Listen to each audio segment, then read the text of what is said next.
surtout une bande dessinée immersive, expérimentale, un très beau moment. Avec Alex Baladi, hein, c'est ça. Absolument.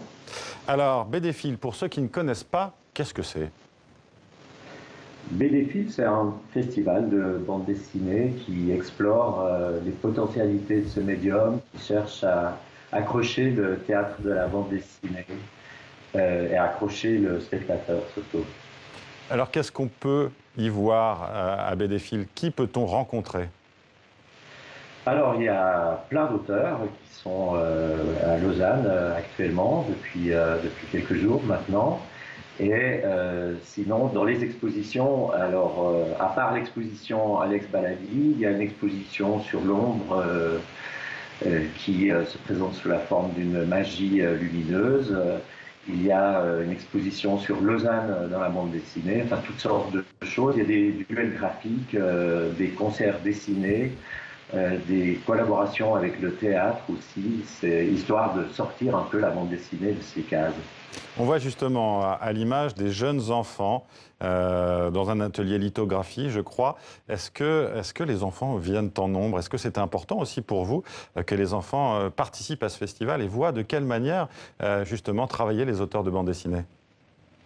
Alors, ils voient comme, oui, je pense que c'est très important, ils voient non seulement comment travaillent les auteurs, mais aussi différentes activités qui font finalement la planche ou qui font l'album. Ils ne sont pas tous en train de dessiner, il y en a qui s'initient à la sérigraphie, par exemple, ou au kamishibai. Il y a une fabrique de fanzines, surtout bienvenue cette année, où l'invité d'honneur est un dessinateur qui a réalisé beaucoup de fanzines. Alors, André Juillard, Lewis Trondheim, Anna Sommer, Frédéric Peters ou encore Dave McKean l'an dernier, ce sont des invités de qualité, des beaux noms. Comment choisissez-vous ces invités, justement?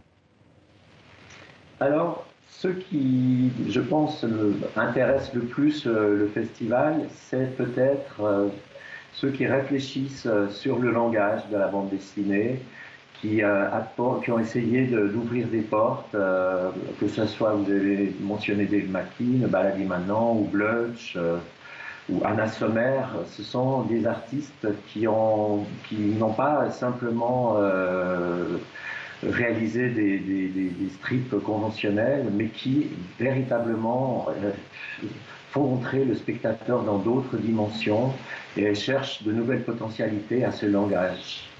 Alors, on a suivi la polémique autour de la fusée de Tintin, effacée de l'affiche anniversaire du Centre belge de la bande dessinée à la demande de Moulinsart. Moulinsart, c'est la société qui gère l'exploitation de l'œuvre d'Hergé.